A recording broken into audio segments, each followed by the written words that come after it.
today, which is to start talking about music synthesis, in particular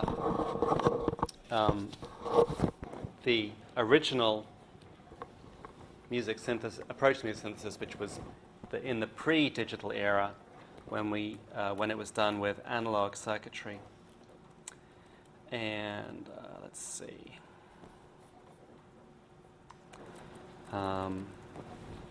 Okay. So this will be.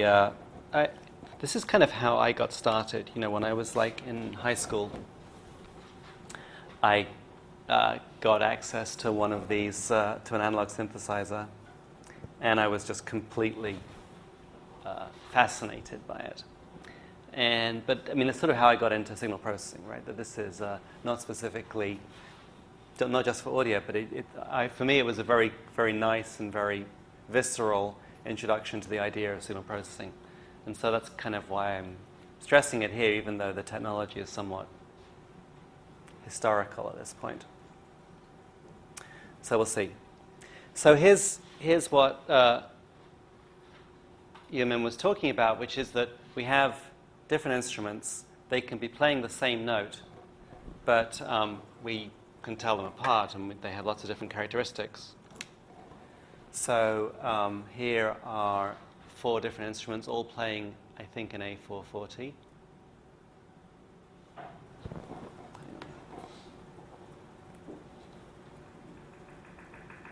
Okay.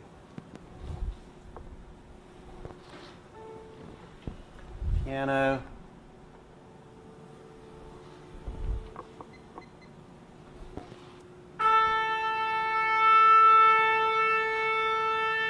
Trumpet, a plucked violin, and a bowed violin.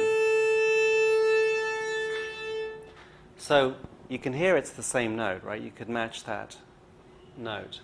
And you can see, these are the spectrograms, you can see they've all got this set of harmonics. This is so you see it's like the fundamental is around 500 or 440 hertz.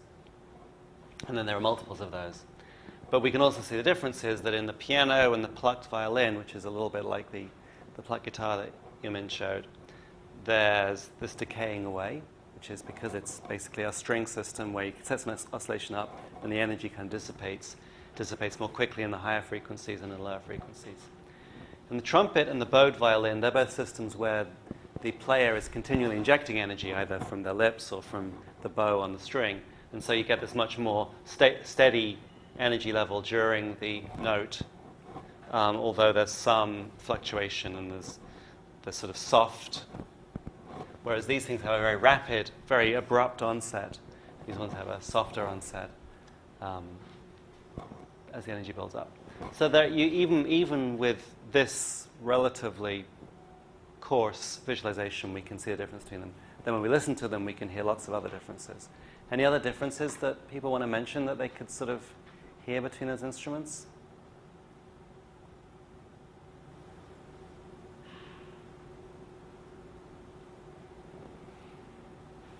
Yeah. Like the sort of how well you can sustain the exact note. Yes, that's nice. The violin. So the violin, right, it sounded shaky, right, exactly, the pitch was jumping around. The trumpet was stable. I don't know, seems like a good performer can hold a note on either of those. It might even be easier on a violin because you just have to not move your hand. But maybe it's not a very good violin example. But yeah, so something about pitch stability, and you can't really see that at all here, but it's perceptually very, very distinctive. So when people came to want to try and synthesize this electronically, this was kind of the result. This is a Moog synthesizer. When I grew up in England, we didn't have anyone to tell us how to pronounce it, so I always call it a Moog. But the correct pronunciation is Moog. I guess this is a mini Moog from 1971.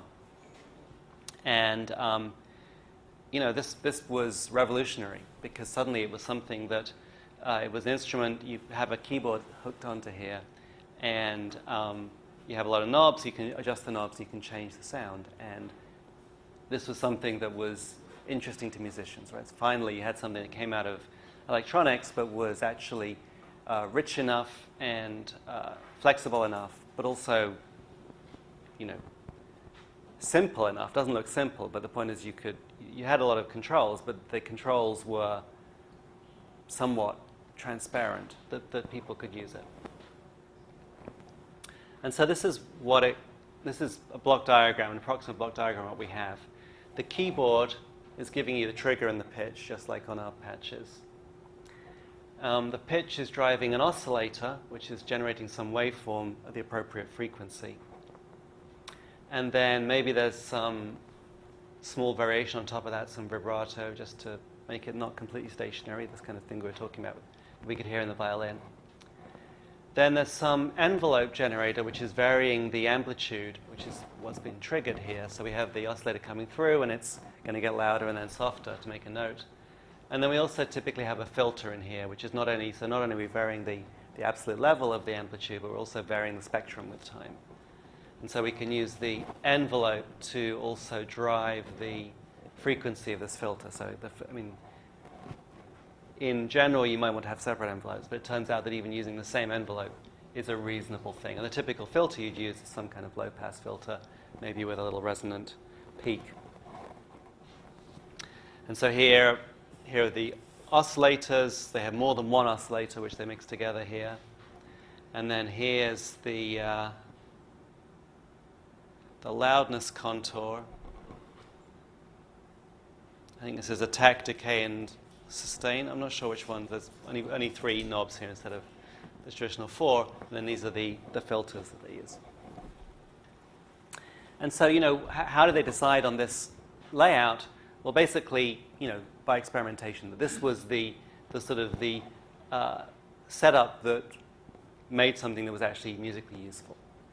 Right? It was not. There's no a priori way to decide that, but when they tried putting stuff together, that was kind of what they emerged at.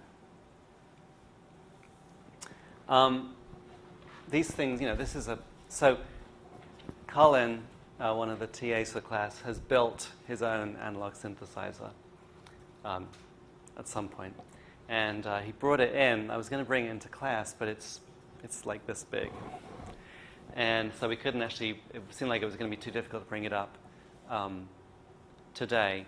But we'll either try and bring it in on Wednesday, or if you want to stop by the lab this week, you can see his thing. And it's beautiful, and it sounds great. It sounds really amazing.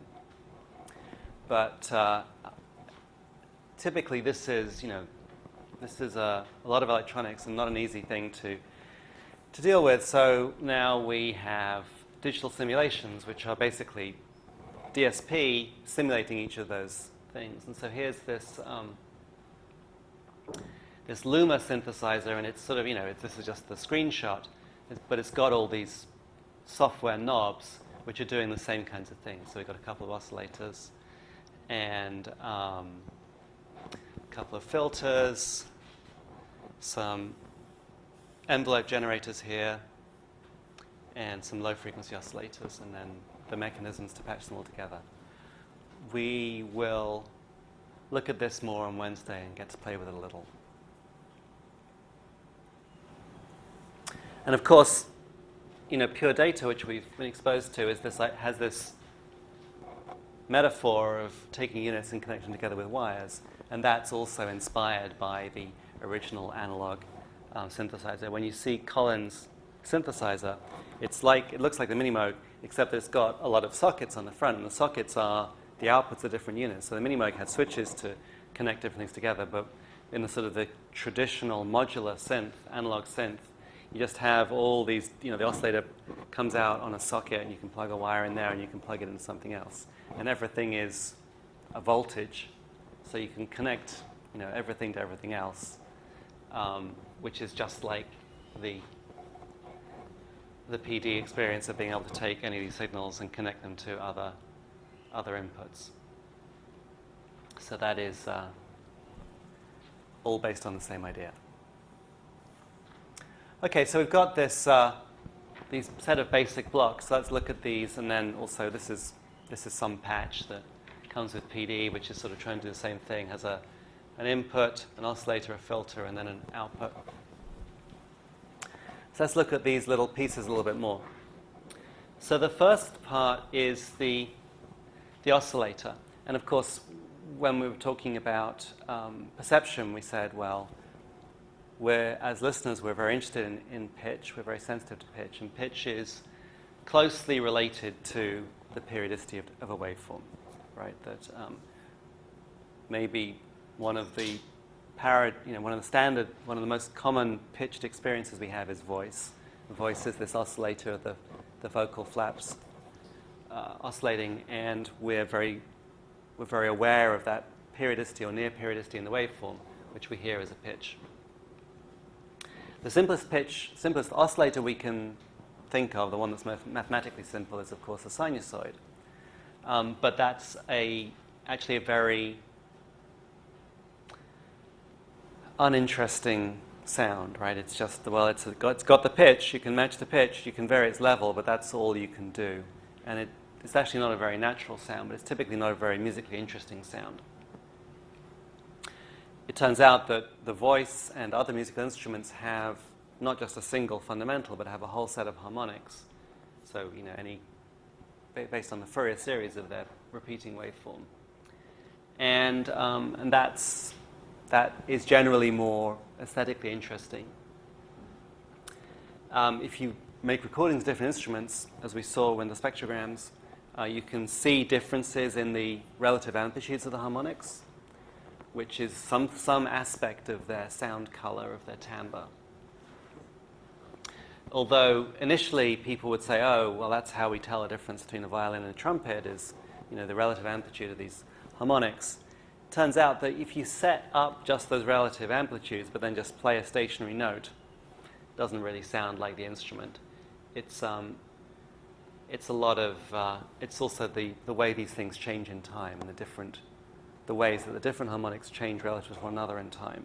So instead of if I have a 440 hertz note, and then maybe I can get 20 or 30 harmonics up to the limit of hearing. It's not just 20 or 30 dimensions. In fact, we're not very sensitive to the relative amplitude of some of the higher harmonics, but it's the relative amplitudes of the first 5 or 10 harmonics, and as functions of time, which is suddenly many more dimensions than 10 or 20. Okay, so we want to make these periodic sounds that have harmonics with different energies at different times. So there are two ways we can think about trying to generate those. We could do it in an additive way, where we actually just have oscillators generating each of those harmonics individually, tuned to 440, 880, 1320 hertz, and then separately control their amplitudes. This is obviously the most natural and direct way to do it, but historically, a sine wave oscillator is kind of a complicated circuit. I mean, there are a few ways you can do it, but basically you're going to have some kind of resonator or something like this. And so trying to have 20 of those per note or something is quite difficult to arrange. And then have 20 of them whose frequencies are going to track exactly correctly would be really, really painful to do in analog, right? You can make a voltage control oscillator, but to make a set of 10 of them whose frequencies will remain exactly in tune is a big challenge for analog electronics. But of course, a non-sinusoidal waveform gives you all these harmonically related partials by definition, by implication. The only problem is that they're all, because it's just got the Fourier series of its waveform, the only problem is they're all in a fixed amplitude relationship.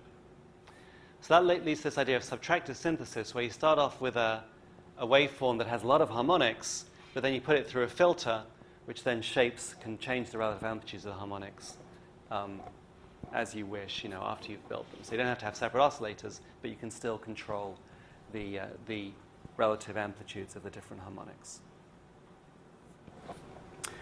So if we have our starting oscillator, we can have a bunch of different wave shapes here, and they all have different harmonic spectra. So this is running. These screenshots come from a couple of processing patches. that I have here. Well, I guess it's just I've got it now integrated into one processing patch. So this is now looking at the it's looking at the output of something inside the computer and then plotting its waveform and its spectrum, doing an FFT. So if I now run a PD patch here,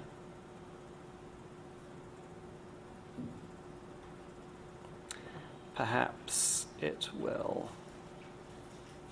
There we go. So there's a sinusoid. Hang on. PD, audio settings, output, Soundflower. Okay, there we go. Okay, so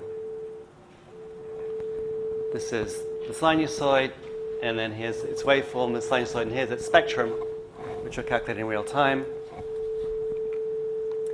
So that if I change this frequency,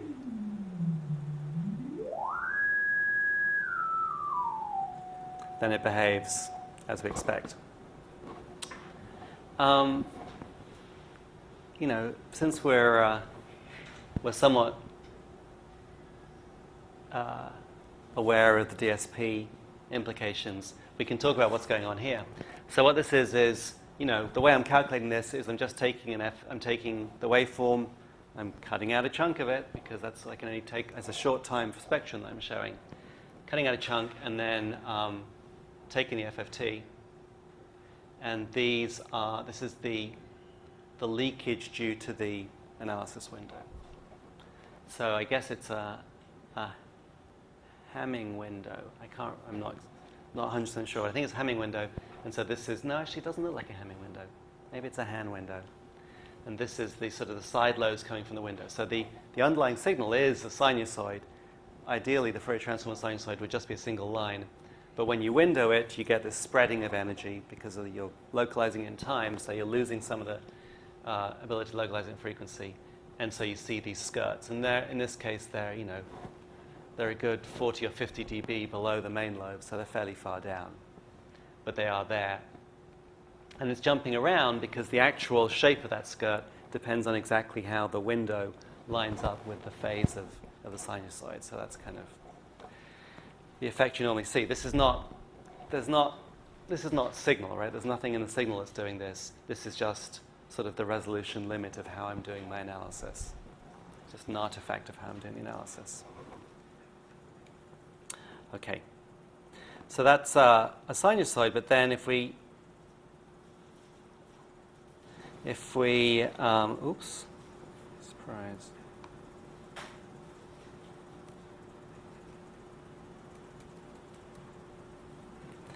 If we look at some other waveforms, sorry. Okay, right. We can see what's going on. So let's just take a look at some of these other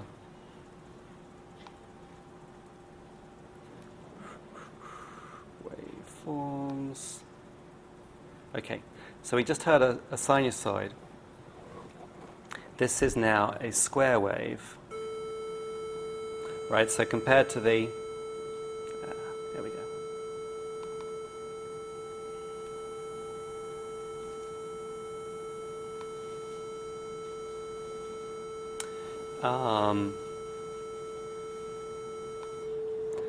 That's the pure sinusoid, right? Just a single pure tone.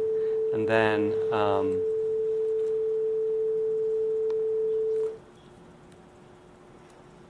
there we go. The square wave is this much brighter tone. If we look at the okay, so you can see the square wave waveform, and here are the harmonics. And actually, if you do the analysis of a square wave, the Fourier analysis, it's only composed of the odd harmonics, and its Fourier series is 1 over the harmonic number. So here's the fundamental. Here's 3, 5, 7, 9 times the fundamental. So that's kind of what we expect. Now, there's some other stuff going on here which we should talk about. If I move this around, the frequency,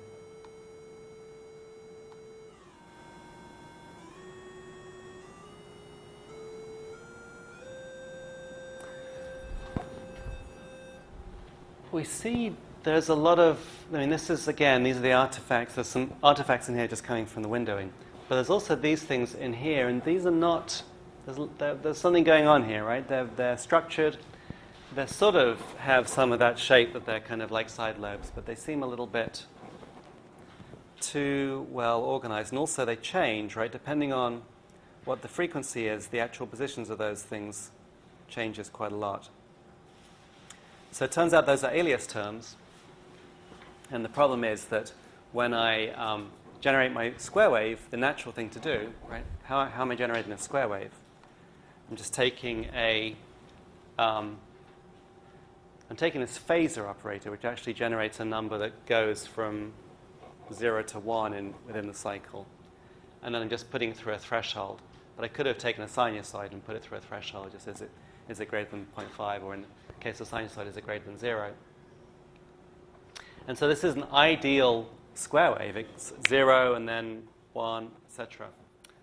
But as a result, it's the sampling of an ideal infinite bandwidth analog square wave, right? So if I did this function as for continuous time, if I could do it, then this would still be a square wave. But I'm only doing it in discrete time, so I'm sampling it, and that means that there's this continuous time square wave which has a spectrum which falls off as 1 over frequency indefinitely. And then when I sample it, I get aliasing, so all those frequencies above the Nyquist rate get folded down. And then depending on exactly where the Nyquist rate falls relative to the relevant harmonic, I get all these harmonics showing up, alias harmonics. And actually, I don't know if you can hear this, but it sounds a little dirty. It sounds a little kind of electronic. I mean, it sounds like electronic anyway because it's so bright, but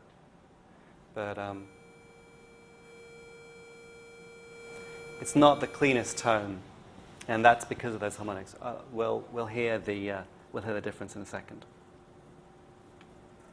Let's look at some other waveforms. If we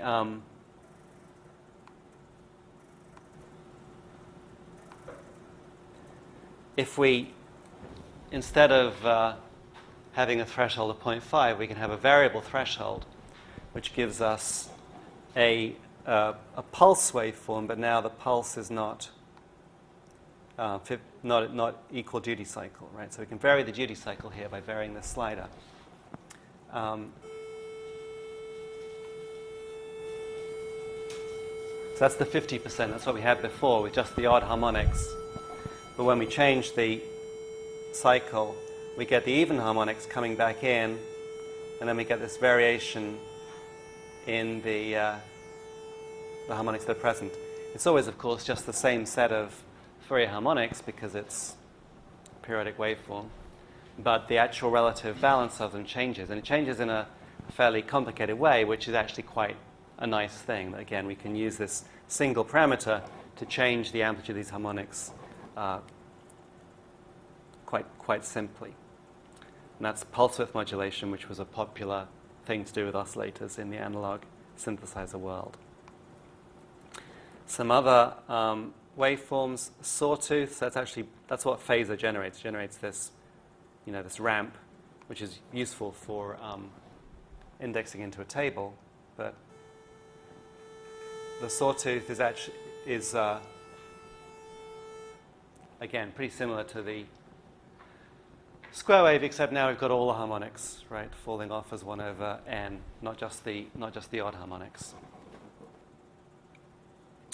And let's see. The triangle wave seems like might be a nice idea, but that's not what I expected. What does that sound like?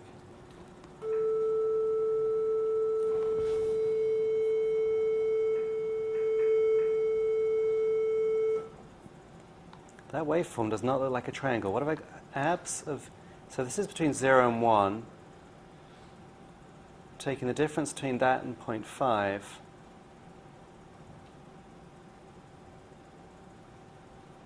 Is that right?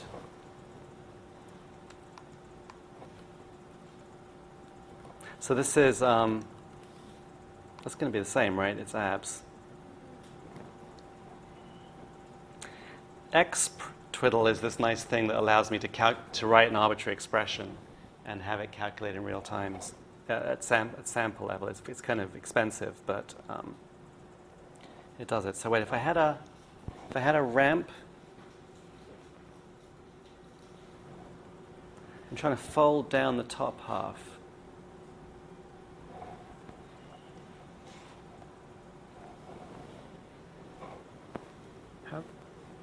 I want 1 to be 0, and I want 0 to be 0. How can I do that? I want like max of, or min.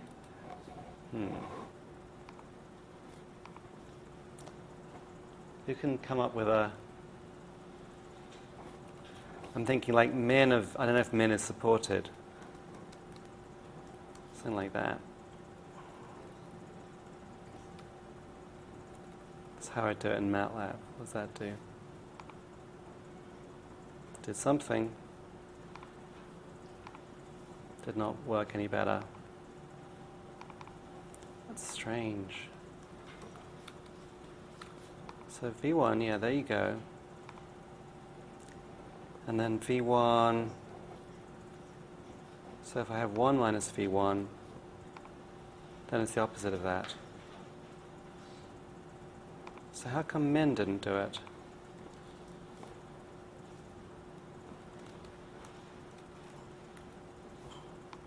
Well, there you go. Worked that time. Okay. Kind of sounds the same. A triangle wave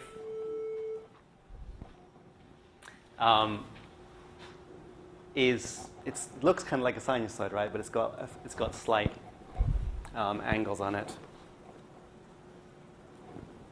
and here it's also actually it's got the same situation as the square wave, in that it's only got the odd harmonics, but now they're actually going down as 1 over f squared rather than 1 over f. So it's like a square wave that's been nicely low-passed to reduce the brightness. And here now we're not seeing, these are aliases, right? These little peaks here are some of the aliases, but because the frequency is falling off more rapidly, then the aliases are not so loud, and so they're not so objectionable.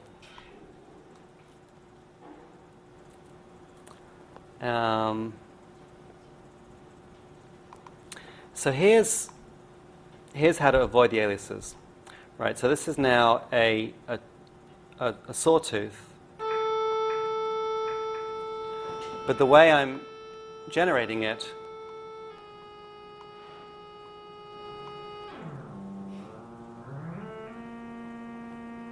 right, you can see what I've actually done is I've taken a set of sinusoids and I'm just adding them together. So the actual wave shape I'm getting is 1, 2, 3, 4, 5, 6, 7, 8, 9, 10, 11, 12, 13 sinusoids in the right relative amplitudes to give me a sawtooth, but only 13 of them. So now, when I do the aliasing, when I do the sampling, there's no aliasing because there's no energy in the original waveform above the Nyquist rate. And so PD actually has this primitive to let you set up a table, which is a sum of sinusoids. And so this is the initialization. It's saying generate a vector, an array called waveform 1 as a sine sum using 2048 points. And here are the amplitudes of the different sine phase sinusoids you should add. So, and these are going down as 1 over f, right? Fundamental is 1, then 2f0 is 0.5, 3f0 is 0.33, which is the right amplitudes to get a ramp, a sawtooth like this. But after a while it stops, and so we only add up a certain number. And so this is, but now I write this table out, right? So now I've got a 2048 point table here as one cycle of my sawtooth. And then this is now the utility of the phasor. Phasor will, at whatever frequency, generate some number between 0 and 1, a sawtooth at that frequency. I multiply by the length of the table, and then I use this table read function to read some point from that table. And tab read 4 actually takes 4 points and interpolates, so sort of it actually uses some kind of smooth interpolation on that table to get a section of that waveform. And that's what we play out. So by using a wave table, so-called wave table, I can define one cycle of my periodic waveform and then still have this kind of parametric oscillator control to give me different pitches using that waveform. So of course, the problem with this being a fixed number of harmonics is that at a low frequency, it sort of stops at some frequency, stops at some, the bandwidth is limited to some multiple times the fundamental. And then as I make the frequency very high, eventually those things will, start folding around, I guess. No, actually, it looks like it's broken. Yeah. So here, here it's still just the sinusoids, but as I go up to here, we have these terms showing up here, which are the alias terms folding back. Just listen to that. I don't know what's.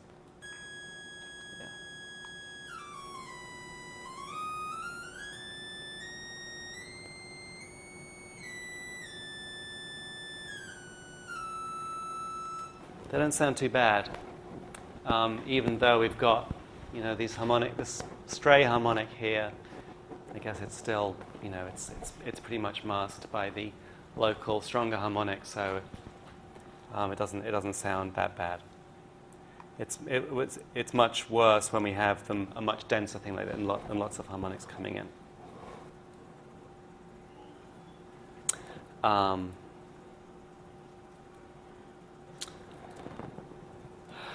Wow, this thing keeps coming back. Go away.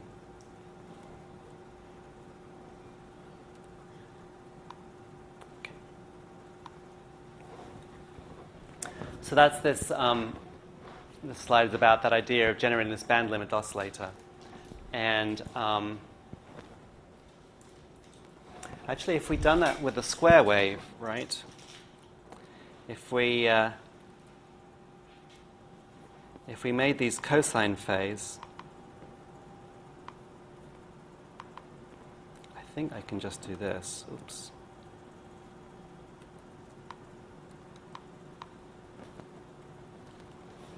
Cosine sum, is that? Yeah. And then set every other one to 0. Wait, the odd numbered ones are 3, 5, 7,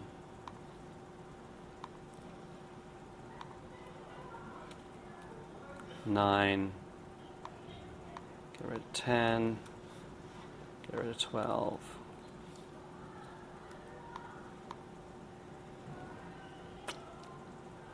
This now looks more like an impulse.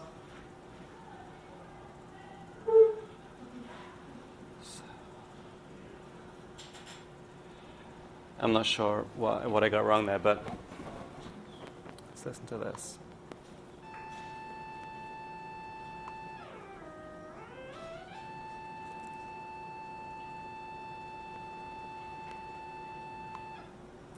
And then compare it to the actual square. All right, I got it wrong. How did I get that wrong?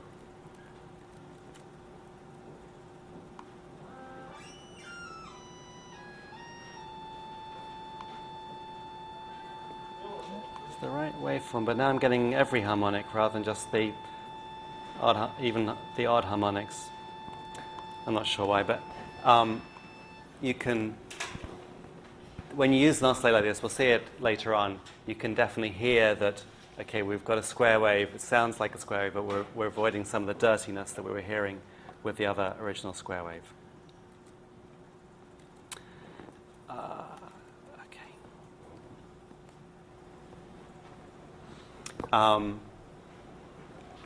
We'll see that. We'll return to that idea when we actually look at our basic oscillator. One of the things, I keep on hitting mute when we're listening to those oscillators because it's incredibly painful to listen to a stationary oscillator, even one that's not aliasing. after a little while. And that's because it's actually very unnatural to encounter oscillators that have completely stationary frequency. And so another thing that's, in the original little sketch of the analog synthesizer, I had that vibrato input. And so here, this is now a square wave, but now I've got, here's my square wave again, but now I've got a modulation oscillator in here, a low frequency modulator, which is basically just adding some little offset to the frequency that I'm introducing here. So I can take this and I can, now you can hear the pitch wavering, you can see those peaks moving around.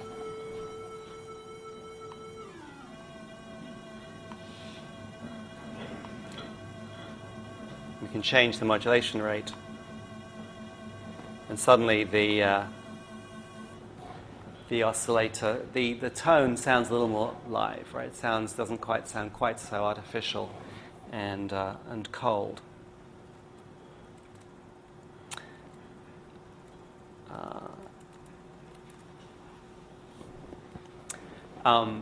That was using sinusoidal oscillation, right? We're using OSC to generate the low frequency oscillator there.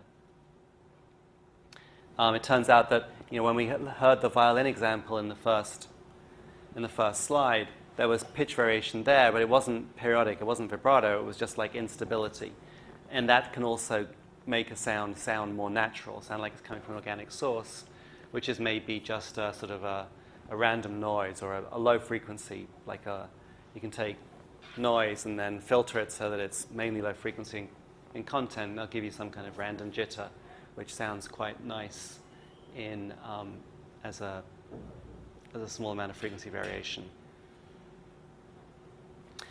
We can do the same thing for the timbre, for the pattern of harmonics, even if we keep the harmonic frequencies the same. And when we listened to the varying the pulse width of the square wave,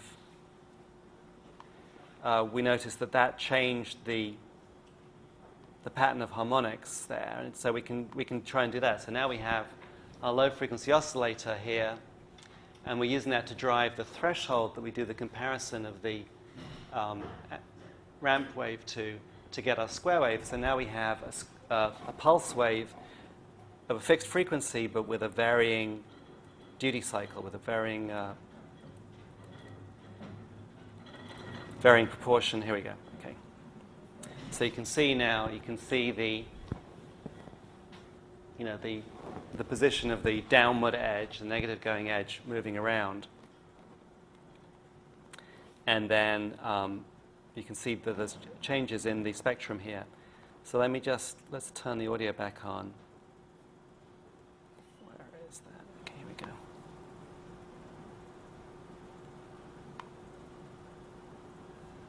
Okay. And this is now, we're getting to kind of like classic analog sounds. So if I slow this down a bit so we can see what's going on, then I can change the width here.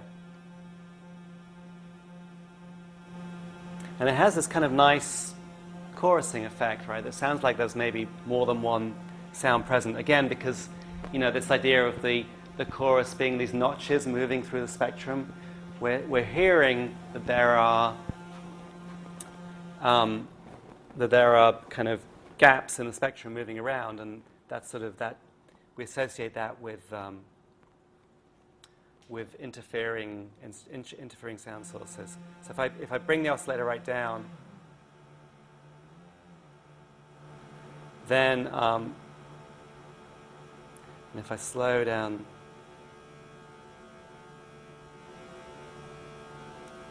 the modulation rate, then you can sort of see what's going on more clearly here. There is a sort of pattern. I don't know if you can see it. But there's this pattern of interference, which is sort of stretching in and out, right? Which is, it's basically this pattern of ridges or notches in the spectrum, which is being moved in and out by the low frequency modulator. So that's kind of interesting, but this is a very simple signal. So it seems like something that we should be able to understand. And, in fact, it's pretty easy to understand. So one way to think about the signal that we're generating, this pulse signal, is that it's like an infinitely short an impulse train at the fundamental being convolved with a single pulse that is the width of whatever the pulse width that we're using, right? So if you take, basically, if you convolve something with a train of impulses, you just get an image of it at every time you got the impulse. And then if you make the thing that you're taking the image of be this varying width pulse, then you get the waveform that we're looking at. So, of course, if we're convolving these things in time, that means we're just multiplying them in frequency. The spectrum of the impulse train is just every harmonic at a constant amplitude. The spectrum of this pulse is this sync function that we've, this is the sync function on a log magnitude scale. But basically it's got a center lobe and then a set of side lobes which go down as 1 over frequency. And then the width of the center lobe is inversely proportional, width of the center lobe frequency is inversely proportional to the width of the pulse, the length of the pulse in time. So as we get to a very short pulse, meaning a very short, very narrow pulse width, very low duty cycle, then we get a long set of notches out here, and as this thing gets longer, we get notches coming in more compactly. And so the spectrum we get out is these harmonics with their amplitudes modified by this sync function in frequency. I guess it's a periodic sync, which gives you these notches, right? So where are these notches here, they knock out harmonics. When this pulse width gets to 50%, so we get a perfect 50% square wave, these notches are getting closer in. The notches now fall on every even-numbered harmonic, which is why we get the square wave with just the odd harmonics remaining. I guess it's actually kind of hard to see that in the oscillating one, but if I go back to this one where I could control it by hand,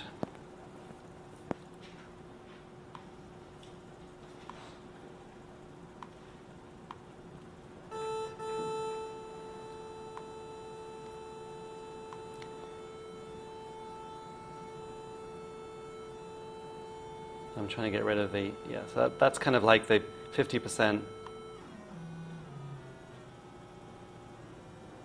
That's the regular square wave, but now and then if I make this very short like this, now you can see here are the notches of the sync waveform. And then as I make the pulses longer, the spectrum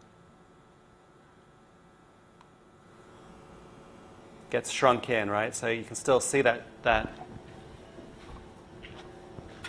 sync waveform, but now it's getting compressed in until it becomes very dense. But then what the pulse width modulation is is moving around in here.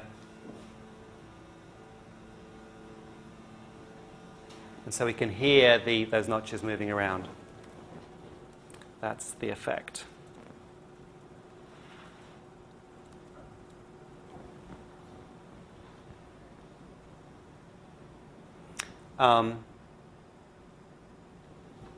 This point down here is that one way of making a pulse width modulated. So let's say we want to do something like this. We want to have this nice pulse width modulation, but we also want to have our band limited setup. So we want to have kind of a wavetable which doesn't have too many high harmonics in it. And so now it's like, well, you can't have both those. We can't both dynamically vary the spectrum like this, but also have the spectrum written from a wavetable. But we can generate a pulse waveform as the integral of a sequence of positive and negative going impulses. So we have one positive going impulse at the rising edge, then one negative going impulse at the falling edge. And then if we integrate that through time, the positive going impulse will take us to +1, the negative going impulse will take us to 0 again. If we generate those impulses using band-limited constructions, so we just add up a set of harmonics at equal amplitude, which will give us a band-limited impulse. And then but now we've got something which is band-limited, so we don't get aliasing. We can then we can place those impulses at one time to get the positive going edges and then vary the time which we go negative, and we can still get a band-limited pulse width modulated oscillator.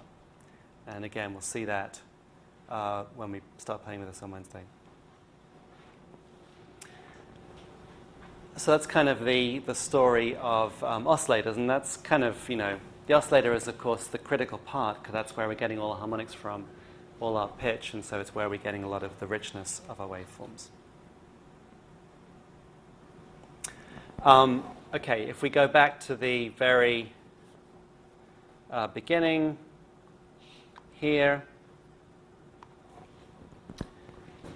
we've dealt with this stuff and the vibrato and also with the idea of pulse width modulation.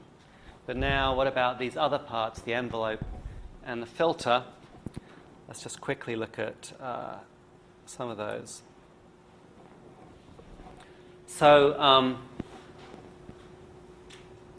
if we wanted to make a pitch, a note that happened in time, we could just have it be simply gated. So we have our oscillator, we turn it on when the key gets pressed, and we turn it off when the key is released. But that leads to a very artificial, electronic sounding tone. Whereas if we look at real instruments, again, as we saw in Yuemin's presentation, they have this amplitude in time which is varying and which is very important for their individual character. And there are, maybe there are a couple of broad classes, such as a plucked type envelope like this, where it starts off rapidly and then decays away exponentially. Or a bowed or blowed instrument where you have a slower onset but a more or less stationary amplitude. And so we want to be able to generate amplitudes that have this kind of variation. And so the solution that sort of was arrived at through the early analog synthesizer days, and which has sort of been sustained ever since, is this so-called ADSR envelope for attack, decay, sustain, and release. So it's basically a 4-parameter envelope generating a shape of this family as a function of time. And so basically there's one parameter, which is how rapidly the sound builds up at the beginning, the attack time, which is maybe linear like this. Then there's a decay time, and that's typically an exponential constant. So the decay is going to be sort of exponential, but it's how rapidly it decays away.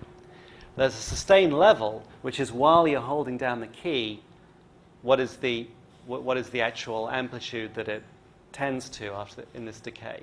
And so if you make the sustain 0, then it doesn't matter how long you hold down the key, it still just decays away according to the decay. If you make the sustain 100%, then actually the decay doesn't matter because it just builds up and then it just holds at some level. But by having it somewhere between, you have a little bit of a transient at the beginning from the attack, but then you can still have a sustained note. And then there's another one of these like decay curves at the end, which is the final release, which is what happens after you take your finger off the key. This was pretty much set by 1970, but it's been a very long-lived paradigm.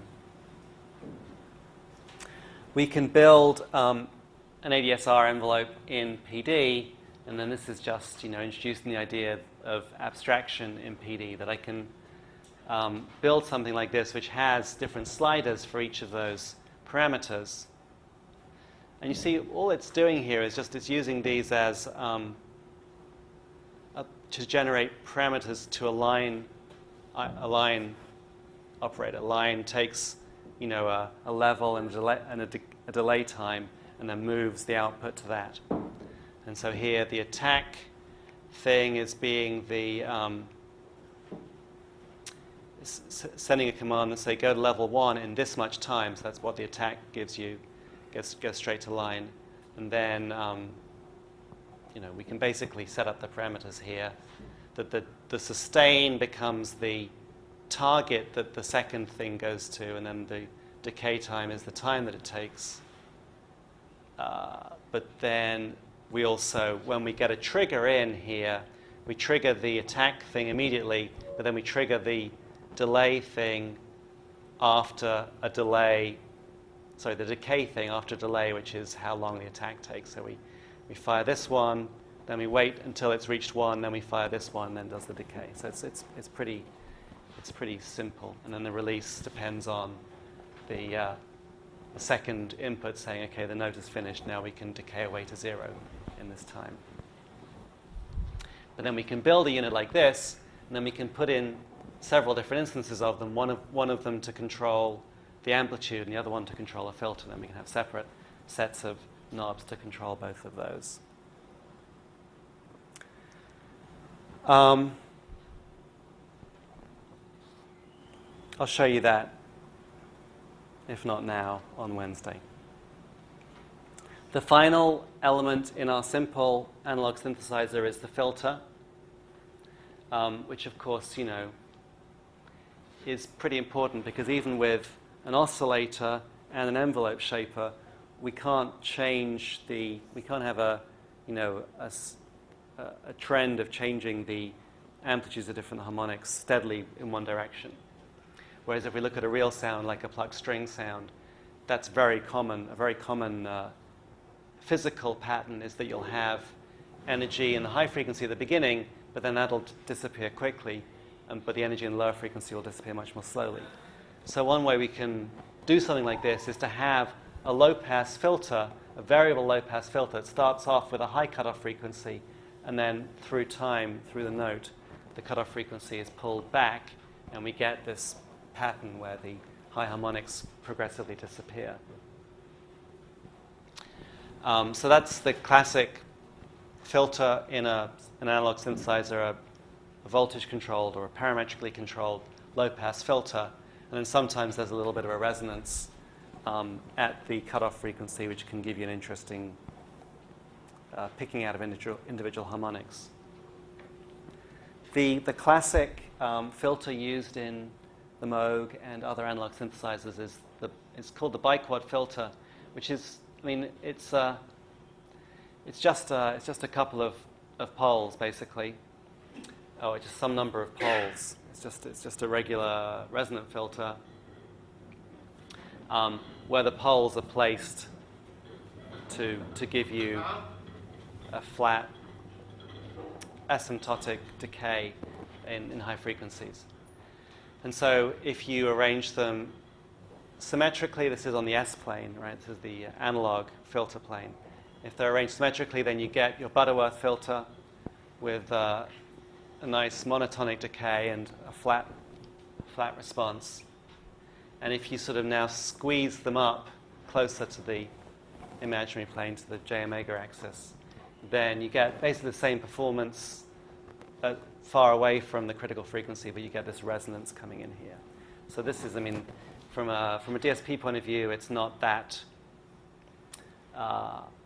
it's like there's nothing particularly special about it, but it's a nice structure from an analog point of view, because you can build one of these such that the resonant frequency here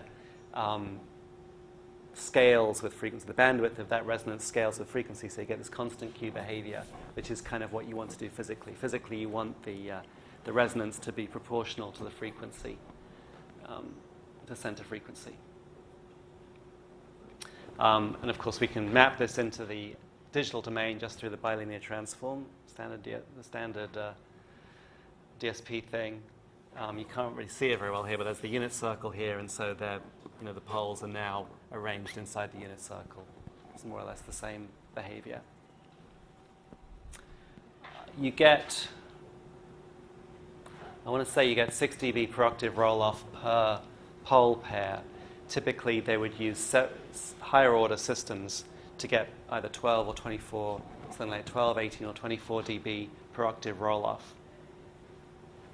It's harder to build a higher order filter. You have to have more, voltage-controlled stages which you're keeping in tracking with each other, but it gives a more interesting and dramatic sound if you have a steeper filter. That was what people said, that they wanted these rapid roll-off filters. So I don't know how many of you are familiar with analog synth sounds. They're quite classic, but and they're sort of, that's not, you can't do anything. It's this very identifiable set of sounds, but they are, originally it was like the only thing they could produce. It's kind of funny that now that we've gone through all these other generations, like the FM synthesizers that we heard about at the beginning of class, and then sampling synthesizers that can actually take recordings of real instruments, the analog sounds are still highly sought after. When I first started teaching this class, I wanted to go back and see if I could actually buy one of the synthesizers that I'd been playing with when I was in high school to use as a demo in this class. It was a Juno 8. And they're still as expensive as they were in 1983. They're still pushing $1,000 to buy those because there aren't so many of them left, and people really want them. So this link here, does it still work? Here's a later version of the Juno, and then there's a bunch of examples here that you can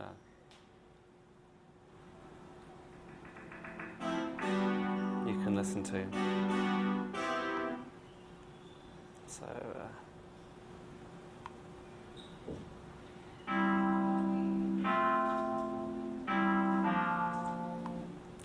you can sort of, well, in those two examples, you definitely, I don't know how you hear it, but you can hear that sort of the dying away of the spectrum with time. So it's sort of, there's this the sound starts off bright but then dies away. What's this one? Right, so that one doesn't have has a slower build up, and you can hear a lot of low frequency modulation in there. Okay. So that's it. We've covered the idea of these analog synthesizers as this sort of minimal set of signal processing primitives to generate something that sounds sufficiently interesting, has enough of the characteristics of a real-world sound that you can use it. And it's basically signal processing is sticking things together. I showed you a few of the different oscillators and some of the different units. What we're going to do on Wednesday is we're actually going to start playing with an implementation of this in pure data.